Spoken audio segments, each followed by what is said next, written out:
Hello guys, तो कैसे आप लोग। स्वागत करता हूँ आपका भाई यूट्यूब चैनल में एक नए सीएसएस के ट्यूटोरियल के साथ में। अभी तक हमने सीएसएस के ट्यूटोरियल में काफी चीजों के बारे में बात कर ली है, बिगनर से लेके एडवांस इंटरमीडिएट काफी सारे टॉपिक्स के बारे में बात कर ली है जो आपको सीएस में मास्टर कर देता है। तो इसी तरह इस सीएसएस के ट्यूटोरियल को आगे बढ़ाते हुए एक नए टॉपिक के बारे में आज की वीडियो में हम बात करने वाले हैं। वीडियो स्टार्ट करने से पहले मैं आपको बताना चाहता हूँ, अगर अभी तक आपने हमारे चैनल को सब्सक्राइब नहीं किया है तो जल्दी जाकर हमारे चैनल को सब्सक्राइब करके बेल नोटिफिकेशन ऑन कर दीजिए ताकि आपको हमारे चैनल के अपडेट सबसे पहले मिल सके। अगर आपने अभी तक हमारे चैनल की दूसरी प्लेलिस्ट को एक्सेस नहीं किया है तो जल्दी जाके उस प्लेलिस्ट को भी एक्सेस कर दीजिए, जैसे कि HTML और वेब डेवलपमेंट वाली। तो चलिए गाइस, आज की हमारी वीडियो को यहाँ पे स्टार्ट करते हैं।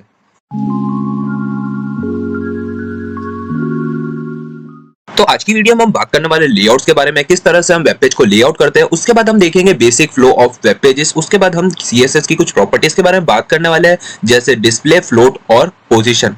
सबसे पहले हम समझ लेते हैं कि लेआउट क्या होता है। जो भी हम HTML पेज या फिर HTML वेबसाइट डिजाइन करते हैं तो जो भी हम एलिमेंट क्रिएट करते हैं उसको हम हमारे हिसाब से जो पोजीशन होती है उसकी प्रोवाइड नहीं करा सकते। उसकी एक फिक्स पोजीशन होती है जो HTML डिसाइड करता है कि कौन सा एलिमेंट किस पोजीशन पे रहेगा।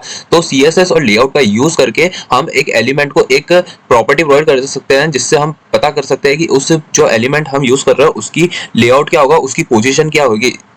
लेआउट को समझने से पहले सबसे पहले हम समझ लेते हैं कि नॉर्मल फ्लो क्या होता है। नॉर्मल फ्लो का मतलब ये होता है कि ब्राउज़र किसी HTML को बिना स्टाइलिंग के लोड किस तरह से करता है, उसको हम नॉर्मल फ्लो कहते हैं। बिना स्टाइलिंग के डिफ़ॉल्ट जो HTML ब्राउज़र में लोड होती है उसको नॉर्मल फ्लो कहा जाता है। तो बेसिक डॉक्यूमेंट फ्लो को समझाने के लिए मैं यहाँ पे हमारे फॉर्म जो मैंने लास्ट वीडियो में क्रिएट किया था उस पर आ चुका हूँ। फॉर्म क्रिएट कराने के बाद आप देख सकते हैं डिफॉल्ट हमारा CSS लोड होने के बाद में जो हमारे एलिमेंट है वो किस इस तरह से लेआउट उसका लेआउट सेट हो गया है। तो अब मैं क्या करूँगा, सिंपली जो हमारा form.html में जो लिंक है उसको सिंपली यहाँ पे कमेंट आउट कर देता हूँ।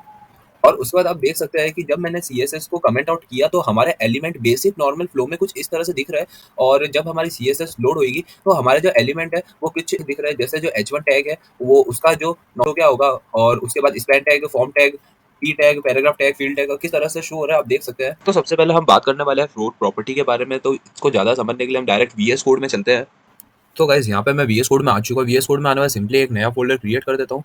नया फोल्डर का नाम मैं रखूंगा लेआउट, और उसी लेआउट वाले फोल्डर, मैंने नाम में गड़बड़ कर दी, और उसी लेआउट वाले फोल्डर में एक और फाइल क्रिएट कर दूंगा। उस फाइल का नाम रखूंगा मैं float.html। और यहाँ पे float.html नाम की फाइल क्रिएट कर दी, और सिंपली मैं हमारा जो HTML टेम्पलेट होता है उसको मैं यहाँ पे लोड कर देता हूँ, और टाइटल में मैं लिख देता हूँ float HTML। और यहाँ पे जो हमारा प्रोजेक्ट है उसको यहाँ लाइव सर्वर पे ओपन कर लेता हूँ। लाइव सर्वर ओपन होने के बाद में हमारा जो प्रोजेक्ट है वो सिंपली लाइव सर्वर के थ्रू ओपन हो चुका है। तो सक्सेसफुली हमारा प्रोजेक्ट यहाँ पे काम कर रहा है। उसके बाद क्या करूँगा मैं, उसके बाद एक इमेज टैग क्रिएट करूँगा, और उस इमेज टैग के जो सोर्स फाइल है उसमें मैं एक फाइल यहाँ पे सिलेक्ट कर देता हूँ image.png नाम से। और उसके बाद मैं क्या करूँगा, उसके बाद एक पैराग्राफ टैग क्रिएट करूँगा।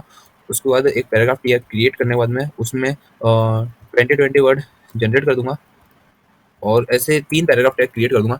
तो आप देख सकते हैं यहाँ पे मैंने 3 पैराग्राफ टैग क्रिएट कर दिए। और अभी आप देख सकते हैं नॉर्मल जो व्यू है यानी नॉर्मल लेआउट, आप देख सकते हैं किस तरह का हमारा नॉर्मल लेआउट यहाँ पे हमें शो हो रहा है। तो अब क्या करूँगा, फ्लोट प्रॉपर्टी को समझाने के लिए करूँगा, सिंपली मैं स्टाइलिंग का यूज़ करूँगा। उसमें जो अभी क्या करता हूँ, मैं एक H1 टैग यहाँ पे एक और क्रिएट कर देता हूँ, और उधर लिख देता हूँ सब्सक्राइब। और H1 टैग क्रिएट कर दिया, और यहाँ पे मैंने सब्सक्राइब लिख दिया। और अब क्या करूँगा, सबसे पहले मैं H1 टैग को सिलेक्ट करके उसमें प्रॉपर्टी यूज़ करूँगा बैकग्राउंड कलर, और उसमें मैं क्या करूँगा, बैकग्राउंड कलर प्रोवाइड करा दूंगा यहाँ पे हमारे उसको। और उसको क्या करूँगा, उसका मैं इमेज प्रॉपर्टी यूज़ करूँगा। इमेज को सिलेक्ट करके इमेज की जो हाइट है उसको कर दूंगा मैं 100 पिक्सल, और उसी तरह इमेज की जो विड्थ है, इसकी विड्थ है उसको भी मैंने कर दिया 100 पिक्सल। तो अभी हमारा डॉक्यूमेंट कुछ इस टाइप का हमें दिख रहा है। तो अब क्या करेंगे, उसके बाद हम जो हमारी इमेज है उस पर हम सिंपली यूज़ करेंगे फ्लोट प्रॉपर्टी का। और उसके बाद अगर देखते हैं, अगर मैं यहाँ पे फ्लोट कर दूंगा लेफ्ट, तो आप देख सकते हैं फ्लोट लेफ्ट करने के बाद हमारा जो टेक्स्ट है वो इस हमारा जो टेक्स्ट है जैसे सब्सक्राइब बटन और ये जो पैराग्राफ टैग है वो डायरेक्ट इमेज टैग के आगे ही यहाँ पे आने लग गया है। तो अगर मैं इसको कमेंट आउट कर देता हूँ तो आप देख सकते हैं अब कुछ अलग दिख रहा है, जो नॉर्मल व्यू है वो कुछ अलग है और हमारा फ्लोट सीएसएस यूज़ करने के बाद में हमारा जो पेज का लेआउट है, वो काफ़ी हद तक चेंज हो गया है। अगर मैं देखिए अगर मैं इस इमेज की फ़ाइल की हाइट अगर 200 पिक्सल कर देता हूँ, तो अब देख सकते हैं एक नैव बार टाइप यहाँ पे हमारा क्रिएट हो गया है। उसमें क्या करा मैंने, एक तो फ्लोट क्रिएट किया और फ्लोट में लेफ्ट रख दिया।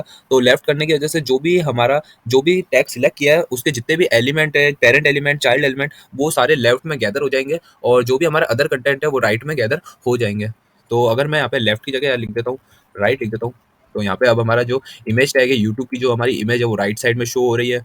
और अब क्या करूँगा, यहाँ पे मैं एक काम करता हूँ, यहाँ पे मैं मार्जिन कर देता हूँ 10 पिक्सल, तो थोड़ा दूर देख सकते हैं। तो आप देख सकते हैं जो सब्सक्राइब बटन है, वो इस डॉक्यूमेंट की फुल विड्थ ले रहा है, लेकिन जो हमारा इमेज टैग है, वो फिट कंटेंट वाली ले रहा है। यानी जो फ्लोट की वजह से जो हमारा ब्लॉक एलिमेंट था, वो इनलाइन एलिमेंट था, वो ब्लॉक एलिमेंट में कन्वर्ट हो चुका है। तो अब देख सकते हैं यहाँ पे हमारे जो पैराग्राफ टैग है, वो पूरी विड्थ नहीं ले रहा है, बल्कि जो इमेज है उसके वापस नीचे आ जा रहा है। नेक्स्ट लाइन यहाँ पे क्रिएट हो जा रही है, जैसे ये वाला जो वर्ड है, इसके बाद नेक्स्ट लाइन क्रिएट होगी। तो अगर मैं चाहता हूँ, अब मैं आपको बताता हूँ कि फ्लोट के अपोजिट कौन सा कीवर्ड, कौन सी प्रॉपर्टी सीएसएस की वर्क करती है। तो एक काम करता हूँ मैं, जो हमारा फ्लोट है उसमें क्लास प्रोवाइड कर देता हूँ मैं, P1 लिख देता हूँ। फर्स्ट वाले पैराग्राफ की क्लास P1, सेकंड वाले पैराग्राफ की क्लास P2 और थर्ड वाले पैराग्राफ टैग की क्लास लिख देता हूँ P3। तो यहाँ पे मैंने तीनों पैराग्राफ टैग की क्लास यहाँ पे प्रोवाइड कर दी और जो हमारा P2 वाला पैराग्राफ टैग है, उसको मैंने सिलेक्ट करके यहाँ पे लिख रहा हूँ मैं क्लियर और कर देता हूँ। अगर मैं लिख देता हूँ राइट, तो अभी हमारा इसलिए वर्क नहीं कर रहा क्योंकि फ्लोट है और फ्लोट की प्रॉपर्टी है फ्लोट, और उसके जो रूल है, यानी उसकी जो वैल्यू है वो राइट है, और फ्लोट के अपोजिट हमने क्लियर यूज़ किया है, तो क्लियर की प्रॉपर्टी भी हमें यहाँ पे, क्लियर की वैल्यू भी हमें राइट सिलेक्ट करनी पड़ेगी। तो जैसे ही मैं इसको सेव करूँगा, तो आप देख सकते हैं जो, क्योंकि फ्लोट की वजह से हमारे जो दूसरे एलिमेंट है, वो इनलाइन ब्लॉक एलिमेंट कन्वर्ट हो गए थे, इनलाइन एलिमेंट से ब्लॉक एलिमेंट में कन्वर्ट हो गए थे, लेकिन जो क्लियर है वो वापस उसको ब्लॉक एलिमेंट से इनलाइन एलिमेंट में कन्वर्ट कर देता है। अगर मैं यहाँ पे लिख दूंगा लेफ्ट, अगर मैं लेफ्ट लिख देता हूँ और क्लियर में भी अगर मैं लेफ्ट लिख देता हूँ, तो आप देख सकते हैं यहाँ पे वापस हमारा वही चीज़ काम कर रही है। और अगर मैं यहाँ पे P1 को भी सिलेक्ट कर देता हूँ, तो अब क्या होगा, P1 को भी सिलेक्ट करने के बाद में वही सब हो रहा है। P1 के लिए क्या करूँगा, यहाँ पे मैं सिंपली P1 लिख दूंगा, ताकि हमको पता पड़ जाए कौन सा है ये। P1, P2, P3, P1 हमारा नीचे आ गया। और अगर मैं P2 को सिलेक्ट नहीं करके सिर्फ P1 को सिलेक्ट करूँगा, तो सारे हमारे P1 के नीचे जितने भी है एलिमेंट, वो सारी ब्लॉक वापस इनलाइन एलिमेंट में कन्वर्ट हो चुके हैं। तो इस तरह से आप फ्लोट प्रॉपर्टी का यूज़ कर सकते हैं। तो अब हम बात करने वाले हैं पोजीशन प्रॉपर्टी की। हमारे वीएस कोड में आ चुका। वीएस कोड में आने के बाद आप देख सकते हैं जो मैंने लेआउट वाला फोल्डर किया था, उसी फोल्डर के अंदर पोजीशन डॉट एचटीएमएल नाम की फाइल क्रिएट करके उसको लाइव सर्वर में ओपन कर दिया। तो यहाँ पे मैं जो हमारा एचटीएमएल का स्टार्टर टेम्पलेट क्रिएट करके इसके अंदर एक फाइल क्रिएट कर देता हूँ, पोजीशन एचटीएमएल, और लाइव सर्वर के थ्रू इसको ओपन कर लेता हूँ। तो हमारी जो फाइल है वो यहाँ पे ओपन हो गई है। उसका क्या करूँगा, मैं एक डिव क्रिएट करूँगा और डिव का करूँगा नाम, डिव की जो क्लास रखूँगा उस क्लास को रखूँगा मैं बॉक्सेस, और उसके अंदर बहुत सारे डिव क्रिएट करूँगा। जैसे डिव फर्स्ट वाला डिव क्रिएट करूँगा बॉक्स डिव, उसकी क्लास एक क्लास रखूँगा बॉक्स और दूसरी क्लास रखूँगा बॉक्स वन, और उसके अंदर लिखूँगा सिंपली बॉक्स वन लिखूँगा। ऐसे मैं 4 बॉक्सेस को यहाँ पे क्रिएट कर देता हूँ, second box, third box, fourth box, और बॉक्सों के नाम भी यहाँ पे चेंज कर देता हूँ मैं। तो यहाँ पे देख सकते हैं हमारे 4 बॉक्सेस यहाँ पे क्रिएट हो चुके हैं। उसके बाद मैं स्टाइल टैग का यूज़ करके जो हमारा बॉक्स है, जो हमारे बॉक्सेस वाले जो क्लास का डिव है, उसको सिलेक्ट करके सिंपली मैं क्या कर दूँगा, बैकग्राउंड कर देता हूँ मैं एंटिक वाइट। तो एंटिक वाइट यहाँ पे बैकग्राउंड कलर हो चुका है। और बॉक्सेस, और जो हमारे जितने बॉक्स है उसका कर दूंगा मैं हाइट कर दूंगा उन बॉक्सों की 100 पिक्सल, और उसी तरह उन सारे बॉक्सों की मैं कर दूंगा width 100 pixel, same to same इसी तरह से। और अब क्या करेंगे, अब मैं यहाँ पे मार्जिन सेट करूँगा इनका 5 पिक्सल, और इन जितने बॉक्स है उनको मैं बैकग्राउंड कलर प्रोवाइड करा देता हूँ, ताकि सारे जितने भी बॉक्स है वो एक दूसरे से अलग दिखे। जैसे कि यहाँ पे मैं ब्लू वायलेट सिलेक्ट कर देता हूँ। तो आप देख सकते हैं यहाँ पे जितने भी बॉक्स है सब पे बैकग्राउंड कलर भी यहाँ पे ऐड कर दिया मैंने। और क्या करूँगा, अभी बॉर्डर मैं यहाँ पे सेट कर देता हूँ, बॉर्डर कर देता हूँ, यहाँ पे जितने बॉक्स है सबको बॉर्डर कर देता हूँ, और बॉर्डर यहाँ पे हो गई है। और टेक्स्ट का जो अलाइनमेंट होता है उसको मैं कर दूँगा सेंटर, टेक्स्ट अलाइन पे सेंटर हो गया। और अब आप देख सकते हैं हमारा बिना कोई पोजीशन का यूज़ करके हमारा जो बॉक्स है वो कुछ इस तरह से दिखाई दे रहा है, लेकिन हमारा हम डायनामिक और अट्रैक्टिव वेबसाइट डिजाइन करना चाहते हैं, तो हम क्या चाहेंगे कि हम जो डिव क्रिएट कर रहे हैं उसकी पोजीशन चेंज होनी चाहिए। तो वो किस तरह से करेंगे, वो हम करेंगे पोजीशन प्रॉपर्टी का यूज करके। और पोजीशन प्रॉपर्टी का यूज करने के बाद हम उसकी वैल्यू रखेंगे रिलेटिव। रिलेटिव वैल्यू करने के बाद में हमें जिस भी बॉक्स को ट्रांसलेट करना है, यानी जिस भी बॉक्स की पोजीशन चेंज करिए उसको डायरेक्टली सिलेक्ट करेंगे। जैसे कि मैं जो फर्स्ट वाला बॉक्स है जिसकी क्लास है बॉक्स वन, उसको यहाँ पे सिलेक्ट कर रहा हूँ, और उसकी जो टॉप है, उसका जो टॉप है यानी जो हमारा एचटीएमएल डॉक्यूमेंट का टॉप है, उससे और बॉक्स तक की पोजीशन में कर देता हूँ 500 पिक्सल। तो आप देख सकते हैं जो हमारा फर्स्ट वाला बॉक्स है, बॉक्स वन, वो यहाँ से इधर ट्रांसलेट हो गया है। और अब बहुत सारे कर सकते हैं, जैसे मैं इसको लेफ्ट में ट्रांसलेट करता हूँ। इसको क्या करूँगा, मैं लेफ्ट करूँगा, लेफ्ट, और लेफ्ट में क्या करूँगा, मैं 250 पिक्सल ट्रांसलेट कर दूंगा। तो यहाँ पे हमारा जो ये बॉक्स वन है वो टॉप से लेके यहाँ बॉक्स के कंटेंट तक 500 पिक्सल, और लेफ्ट से इसका पोजीशन है 250 पिक्सल। उसी तरह से क्या करेंगे, बॉक्स सेकंड को यहाँ पे सिलेक्ट कर दूंगा, और उसमें मैं टॉप करूंगा। उसमें क्या करेंगे, हम लेफ्ट कर देंगे 50%। परसेंट भी आप यूज़ कर सकते हैं। 50% में आप देख सकते हैं जो हमारा बॉक्स टू है वो सिंपली 50% पोजीशन पे आ गया है। तो अब क्या करेंगे, अभी हम क्या करेंगे, इसको कर देंगे, फर्स्ट वाले बॉक्स को कर देंगे 25%, सेकंड वाले बॉक्स को कर देंगे 50%, थर्ड वाले बॉक्स को सिलेक्ट करके उसको लेफ्ट से कर देंगे 75%। और जो लास्ट वाला बॉक्स है यानी बॉक्स फोर, उसको लेफ्ट से कर देंगे 100%। तो आप देख सकते हैं अब हमारा HTML है वो कुछ इस टाइप से दिख रहा है। First box, second box, third box और फोर्थ बॉक्स। रिलेटिव की जगह एब्सोल्यूट कर देता हूँ। तो आप देख सकते हैं हमारे जितने भी बॉक्स है, जितने भी डिव है, वो एक लाइन में यहाँ पे शो हो गए हैं। भले इनकी जो लेफ्ट से पोजीशन है वो 25 हो गई है, लेकिन ये ट्रांसलेट नहीं हो रहे। और आप देख सकते हैं कुछ अलग ही टाइप से यहाँ पे दिख रहे हैं। और हम बहुत सारे जैसे रिलेटिव का यूज़ करके एक बॉक्स को दूसरे बॉक्स पे भी अलाइन कर सकते हैं। जैसे कि क्या करूँगा, मैं जितने भी बॉक्स है सारे बॉक्सों को यहाँ पे कर दूंगा क्लियर, और जितने बॉक्स है उन सब बॉक्सों की सिंपली प्रॉपर्टी कर दूंगा टॉप 0 और लेफ्ट 0।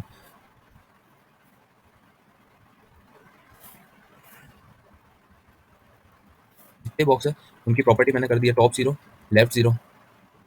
तो इससे क्या होगा, अगर मैं पोजीशन को रिलेटिव की जगह इसकी दूसरी वाली वैल्यू यानी स्टैटिक या फिर एब्सोल्यूट में सिलेक्ट करता हूँ, तो आप देख सकते हैं एब्सोल्यूट में सिलेक्ट करने के बाद में हमारा जो नॉर्मली जो शो होता है यानी नॉर्मल वे जो फ्लो होता है उसमें हमें यहाँ पे शो हो रहा है। तो आप देख सकते हैं जितने भी बॉक्स है वो सिंपली एक के ऊपर एक यहाँ पे हमें शो हो रहे हैं। जैसे कि मैं यहाँ पे बॉक्स पे सिलेक्ट करता हूँ, और आप देख सकते हैं जितने भी बॉक्स है box one, box two, box three, box four, वो एक दूसरे के ऊपर एक दूसरा आ गए हैं। तो क्या करूंगा, मैं एक एक करके बॉक्स क्लियर करके आपको बताता हूँ। तो बॉक्स को डिलीट करने के लिए आपको कोई भी HTML डॉक्यूमेंट को डिलीट करने के आपको क्या करना है, डेवलपर ऑप्शन करके जिस भी एलिमेंट को डिलीट करना है उस पर आपका माउस लेके जाना है, उसको यहाँ पे एक बार क्लिक करना है और सिंपली डिलीट वाला बटन दबा देना है। तो ये हमारा फोर्थ वाला बॉक्स डिलीट हो गया, थर्ड वाला बॉक्स भी डिलीट हो गया, सेकंड वाला डिलीट हो गया और फर्स्ट वाला डिलीट हो गया। तो इस तरह से मैंने सारे बॉक्स डिलीट करके बताया, और एक के ऊपर एक यहाँ पे हमारा बॉक्स यहाँ पे आ गए थे। तो अब मैं क्या करूँगा, अब मैं एक पैराग्राफ टैग क्रिएट करूँगा, और उस पैराग्राफ टैग में काफ़ी सारे वर्ड्स को यहाँ पे जनरेट कर दूंगा। तो अभी आप देख सकते हैं हमारे जितने भी बॉक्स है वो डायरेक्टली इन के ऊपर ही आ गए, यानी जो बॉक्स है वो टेक्स्ट के ऊपर ही यहाँ पे हमें शो हो गया। और अगर मैं इस पोजीशन वाले को कर दूंगा, पोजीशन वाले को कमेंट आउट कर दूंगा या फिर इसको सिंपली डिलीट कर दूंगा यहाँ से, तो क्या होगा, तो आप देख सकते हैं कि अभी हमारे जो बॉक्स है वो पोजीशन नहीं आ रहा है, और जो पोजीशन नहीं आ रहा है, और इसकी वजह से जो हमारे जितने बॉक्स वाले एलिमेंट है वो इनलाइन एलिमेंट में कन्वर्ट हो गए हैं।